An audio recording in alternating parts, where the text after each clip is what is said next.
4 champions, multiple title belts, 2 brands, and only 1 winner. Who's it going to be? Welcome back, guys, to Fog Wrestling. And we're asking, who was the best WWE/World Champion of the year 2002? The results are in. You guys have voted, and with almost half of the votes, we've got to give it to the American Badass, Big Evil, The Undertaker himself. He was the undisputed champion. Wasn't really champ for a long period of time. Roughly had the belt for about 3 months. But what a 3 months it was. You'd Undertaker defending the belt on Raw, defending the belt on SmackDown, defending the belt in pay-per-views. Pretty much wrestling week in, week out, even though it looked like he was going to retire literally over a year ago. But he stayed on. He got another world title reign. And it is arguably, I would say, his best reign as a champion in the history of his career. I don't think you could argue with that. I think it is. It's fun. It was great. I mean, Undertaker, imagine if he retired in 2001. The amount of moments you would have had hoovered off. I mean, as great as Undertaker was, I mean, look, Undertaker would still be a legend, right? There's no doubt about it. But there's different kind of legends. You've got guys that you give legend status, and then you've got like top tier, grade A legends, and Undertaker's one of them. I'm not sure he would have been one of them though if he retired at the end of 2001. No, I don't think so. So I'm glad he stuck around. I think longevity did Undertaker so many favours. Like Austin and Rock never had the longest careers, but they kind of just had that superstardom.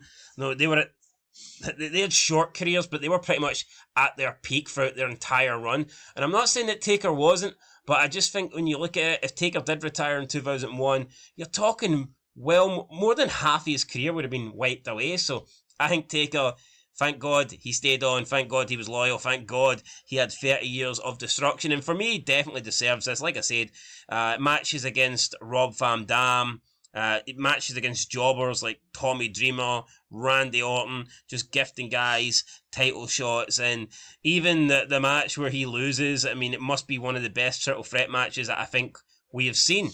Undertaker, Kurt Angle, Rock. It was a classic. It was. It is. You know, Vengeance 2002. Eat your heart out. What a fucking match. It was. It is. It is. It was. It was fantastic. But let's go down the list. Yeah, second place we have Brock Lesnar, 29%. Brock Lesnar winning the belt from The Rock at SummerSlam. Then he went on to have another amazing match against the guy that won this poll, The Undertaker. No Mercy. Hell in a Cell. What a match. Probably, arguably, maybe the best match of 2002. Arguably, it's a shame the feud fucking sucked though.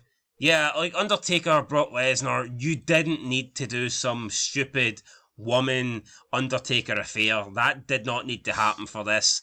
There's other people that might require that, or you could insert that into, but it just didn't work. They had to try and portray Undertaker as being unfaithful to his wife, and who cares? The feud absolutely sucked, but the match delivered. So yeah, Brock Lesnar though, very rare that. I think it's rare that a feud sucks but the match delivers. Yeah, sometimes the feud's great and the match doesn't deliver. Yeah. When I think, even if you want to think of recently, something that fits that bill for me is Trick Williams, Carmelo Hayes. Yep. Great feud. They got to stand and deliver. And the match honestly just kind of sucked. The match didn't deliver. Yeah, it did not deliver. It's failing, did not deliver.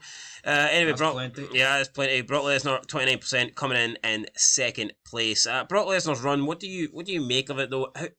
Apart from the Undertaker match, any standout moments there? I mean, obviously beating The Rock was a brilliant match, but again, not really part of the run. I enjoyed it. Brock. What other matches stand out? What other matches stand out? Well, I mean, the Big Show match absolutely doesn't stand out. Well, it stands out for the wrong reasons. It stands out for what were they thinking, giving the belt to the Big Show? No, I do think... By the way, Big Show not on this list. I do think him beating The Rock is a massive moment, right?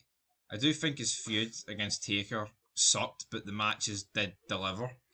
He had a match against Edge on SmackDown as well. You know, he pretty much had... Was that Big Show? Might have been Big Show, to be fair. He had a match against Edge, definitely. But I liked his matches on SmackDown, I do. You know, he was taking on like Matt Hardy, mini feud in there as well. So again, I liked Brock's feud, and you know what? For a guy, it's his debut year. I don't think you could really ask for much more. Totally agree. Coming in third place, we have Chris Jericho. Defeated The Rock and Austin in the same night. Unfortunately, I think that's kind of where it went downhill for him. It was in 2001, that. It was, but it carried into 2002, didn't it? True, to be fair. He was the champion going into WrestleMania. Like, he had the belt, but let's be honest, I don't think Chris Jericho's run as champion was fantastic. I don't think the run itself's that bad. I think it's more the Mania build and the Mania match that's killed the Yeah, run. it was pretty much Stephanie, Triple H, wasn't it? The Yeah. Force, the dog, Lucy, and Jericho just happened to be like third wheeling that shit. Fourth wheeling, if you include the dog. I think him against The Rock at the Rumble was alright. Yeah, it was. No Way Out. Who'd he take on Austin. there? Austin. So, I mean, he took on the two guys that he beat to win the belt. I mean, look, it's an okay run, but I think it is third tier. Yeah, I'm going to agree with it. And then in last place, fourth place, we have Triple H now. He did have multiple title reigns throughout the year. I think he actually has... Does he have 3 or is it just the 2? It's 3. He beats Hogan. Hogan. Yeah, it's he 3. beats Jericho, then Hogan beats him. Then Bischoff gives him the belt. He loses to Michaels in the Chamber. Yeah, then he wins it back. At Armageddon. So yeah, 3 title reigns. None of them were really that impressive. The best one, I think, was probably the first one where Bischoff gave him the belt. That's the second one. Alright, then the second one, whatever. Second one, Bischoff gives him the belt. The first run is the World Heavyweight Champion. What did he have in that? He had the Elimination Chamber match, of course. That was fantastic. He had many little feuds with RVD, and Kane. Also had a match against Bubba Ray Dudley on Raw. I'm not going to cry about the Katie Fix stuff, right? I think the Kane Triple H match disappointed me more than the feud. I thought the feud was alright. Yeah. See Triple H in the ring with the Katie Fix doll. My problem is the Hurricane. My problem's just Bischoff giving him the belt. So you look at everyone else. Yeah, but remember that Hurricane segment where he came out and Triple H was in the hospital bed and they were pulling stuff out his ass for like 10 minutes? Well, that was a bit bad. No, yeah, but I mean, Taker beat Hogan, Jericho beat The Rock and Austin, and Brock beat Rock. Who's Triple H beat? Fucking Father Time. Fucking sweaty palms. I mean, come on. So Triple H rightfully here coming last in my opinion. Like 4 good champions, though, no doubt about it. 2002, good year for wrestling. Some great world champions in there, but Undertaker rightfully with 46% at the top of that list. Any disagreements with this order? I think it's in the correct order. I think it's pretty much spot on. I never voted, but if I did have a vote, I'd have voted the exact same way. Taker, Brock, Jericho, Triple H. Yeah, I would vote that exact same way. The only problem I do have is I think people are going to just look at Triple H and be like, no, not voting for you. Why? There's the Reign of Terror, even though at this stage I don't think the Reign of Terror's really begun. No, it's not.